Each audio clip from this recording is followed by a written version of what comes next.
Antes no habíamos recibido a Cristo. Sí, en la carne éramos y somos débiles en la carne. Pero cuando recibimos a Cristo, Cristo es más fuerte que nuestra carne. Y la ley del Espíritu de vida en Cristo es más fuerte que la ley del pecado y de la muerte que opera en la carne. Entonces por eso Pablo es atrevido, y espero que nosotros seamos igualmente atrevidos a decir: éramos débiles. Cuando éramos débiles, versículo 6 del capítulo 5 de Romanos, a su tiempo murió por los impíos. Muy bien, y va, empezó por ahí, por la muerte. Ciertamente, apenas morirá alguno por un justo, con todo pudiera ser que alguno osara morir por el bueno, mas Dios muestra su amor para con nosotros, en que siendo aún pecadores, Cristo murió por nosotros. Nos decía Rodrigo, por la palabra, la primera de las misericordias de Dios. Pero no es la misericordia solo de Dios, sino las misericordias de Dios. Entonces ahora dice, pues mucho más. Había mucho más, y no solo más, sino mucho más. Pensamos que eso era todo, y a veces eso es lo único que predicamos. A veces solo ese pedazo del Evangelio se predica. Pero aquí hay mucho más dentro de esta carta, que es el Evangelio de Dios acerca del Hijo, anunciado ya, preparado por las Escrituras, por tipología, por cosas. Por eso Pablo podía ver que si el sacrificio de Cristo había sido simbolizado por tantos sacrificios en Levítico, que transgresiones, que por el pecado, que el holocausto, ofrenda vencida, que ofrenda elevada, que se dio cuenta que la obra de Cristo era demasiado rica. Y por eso dice mucho más, estando ya justificado, no tendrá que encontrarse con el seremos. Estando ya justificados en su sangre, por él seremos salvos de la ira.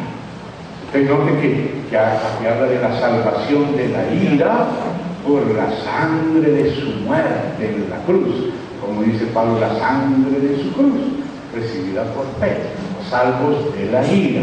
Pero claro que el problema nuestro no era solamente el infierno, porque si Dios quita el infierno, pero no quita lo que somos, la monstruosidad de nosotros, entonces nos damos cuenta que tenemos que ser salvados no solo del infierno, sino de nosotros también.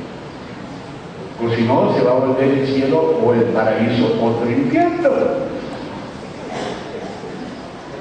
Entonces no solo nos tiene que salvar de la ira, sino también de la otra ira, no la de Dios, sino la nuestra. Que ser salvado de la ira de Dios es una cosa, y ser salvado de la nuestra, el enojo y la maledicencia, etc., otra cosa. Entonces por eso dice, mucho más, estando ya justificados, ya en su sangre, por él seremos salvos de la ira. Y coloca eso como una realización futura, aunque la base ya está, ya somos salvos. Por lo tanto, en la hora del juicio seremos salvos. Ya fuimos juzgados en Cristo, y por eso nosotros no va a ser necesario que pasemos por el tribunal de Cristo. Sí, el juicio que nos da, pues vamos a pasar por allá, es para ayudar a juzgar, pero no para ser juzgados. Y ahora dice aquí, porque, eso es porque de Dios, o sea, así que resaltó Rodrigo, si siendo enemigos fuimos reconciliados, y ahora no solamente justificados y perdonados y salvados de la ira, sino reconciliados de mucho más con Dios por la muerte, mucho más. ¿Se da cuenta? Mucho más que justificación y reconciliación por la muerte y salvación de la ira futura, mucho más. Dice, estando ya reconciliados, seremos salvos por su vida. Y ahora sí ya no es por la muerte, sino por la vida. Y eso es a lo que le llamamos el aspecto orgánico.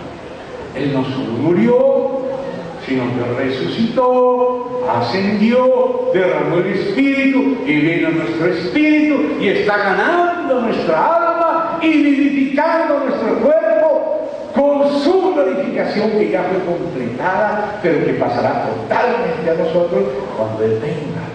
Cuando Él venga, el que ya nos glorificó en Cristo, nos recibirá en gloria y habrá una salvación que se nos traerá, pero que ya se nos dio en Cristo y que se va cumpliendo en nosotros, primero en el Espíritu, segundo en el alma y tercero en la carne. Nuestro espíritu ya fue regenerado, tiene vida eterna para siempre, pero ahora el Espíritu está tomando de las fuentes de la vida eterna y aplicándola a nuestra alma. Por eso la Biblia habla de que tenemos vida eterna, pero también de que tenemos que echar mano de la vida eterna. La vida eterna que tenemos es el don, el echar mano de la vida eterna, la aplicación práctica. Como le dijo a Josué: Josué, mira, os he dado la tierra. Tenemos vida eterna. Os escribo a vosotros, hijitos, que creéis en el nombre del Hijo de Dios, para que sepáis que tenéis vida eterna. Os he dado la tierra, es la provisión total. Pero ahora dice: todo lugar donde pusieres la planta de tu pie. Ahora tú tienes que poner el pie en lo que te fue dado. Ahora tú tienes que creerlo y apropiártelo y usarlo todos los días. Tú y yo. Esa es la parte orgánica, tomar posesión de la vida eterna. Le preguntan: Señor, ustedes se acordarán de este pasaje, por eso el hermano Guaymaní decía que parece que Mateo era más difícil que Apocalipsis, porque dice: Señor, ¿qué debo hacer para heredar la vida eterna? ¿Y sabe qué le dijo el Señor? Los mandamientos sabes. Qué contemplación tan rara, diría uno. Los mandamientos santos. Y le recordó a algunos: todo esto he practicado desde mi juventud.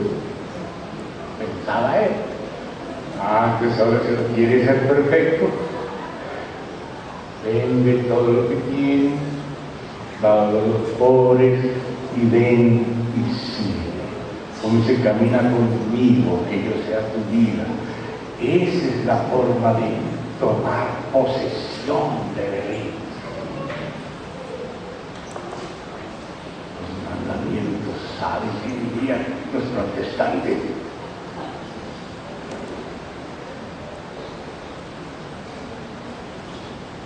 Él no está contradiciendo la palabra. Santiago no se contradice. ¿Cómo? Aparentemente sí, pero Pablo, cuando habla en el capítulo 4 de Romanos, respondiendo a una mala interpretación que pudiera hacerse de Santiago, Pablo dice: si el hombre es justificado por las obras de la ley, tiene que gloriarse, pero no para con Dios. Y él empieza a hablar del aspecto de la justificación imputada a nosotros por la muerte de Cristo, recibida por la fe. Pero miren lo de Santiago. Vamos allá a Santiago y quiero subrayar un versículo para que nos ayude a leer a Santiago. Uno de los mejores libros que he leído sobre Santiago, y se lo recomiendo, no diga que es infalible, pero es muy útil. Es de nuestro hermano Delcio Mereles, una exposición que hizo sobre Santiago muy buena. Y aquí aprovecho a hacerle la cuñita radial. Capítulo 1 de Santiago. Voy a leer desde el 19 al 21, e inclusive al 22. O podríamos seguir con Santiago, pero bueno, vamos a ir. Por esto, verso 19, ¿qué es esto? Esto, ¿qué es esto? Note la base. El Dios de su voluntad nos hizo renacer, no está hablando para los judíos, sino para la iglesia regenerada. Dios de su voluntad nos hizo renacer por la palabra de verdad para que seamos primicias. Aquí está la enseñanza apostólica junto con Pablo en Tesalonicenses 2 sobre las primicias, que somos los renacidos,